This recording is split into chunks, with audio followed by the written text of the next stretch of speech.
Senorita Nina from Argentina knew all the answers. Although her relatives and friends were perfect dancers, she swore she'd never dance a step until she died. She said, I've seen too many movies, and all they prove is too idiotic. They all insist that South America's exotic, whereas it couldn't be more boring if you tried. She added firmly that she hated the sound of soft guitars beside a still lagoon. She also positively stated that she could not abide a southern moon.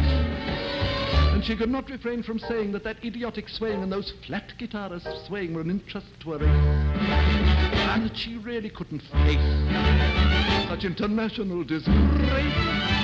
She refused to begin the begin when they requested it.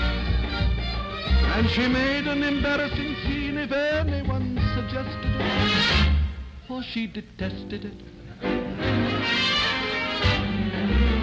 Though no one ever could be keen, the little Nina had quite a number of very eligible men who did the rumba. When they proposed to her, she simply left them flat.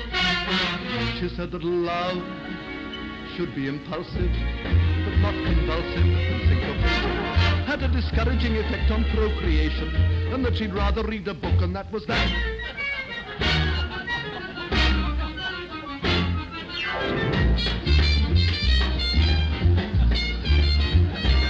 Senorita Nina from Argentina despised the tango, although she never was a girl to let a man go. She wouldn't sacrifice her principles for sex. She looked with scorn on the gyrations of her relations who did the conga, and said that if she had to stand it any longer, she'd lose all dignity and wring their silly necks.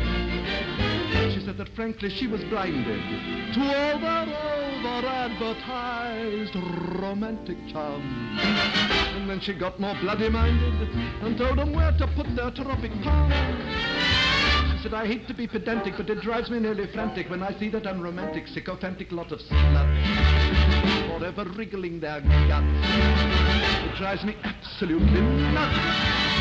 She declined to begin the begin, though they besought her to. And in language profane and obscene, she cursed the man who taught her to. She cursed Cole Porter too. From this it's fairly clear that Nina, in her demeanor, was so offensive that when the hatred of her friends grew too intensive, she thought she'd better beat it while she had the chance. After some trial and tribulation, she reached the station and met a sailor who had acquired a wooden leg in Venezuela, and so she married him because he couldn't dance. So surely never could have been more irritating girl than Nina. They never speak in Argentina of this degenerate bambina who had the luck to find romance, but resolutely wouldn't dare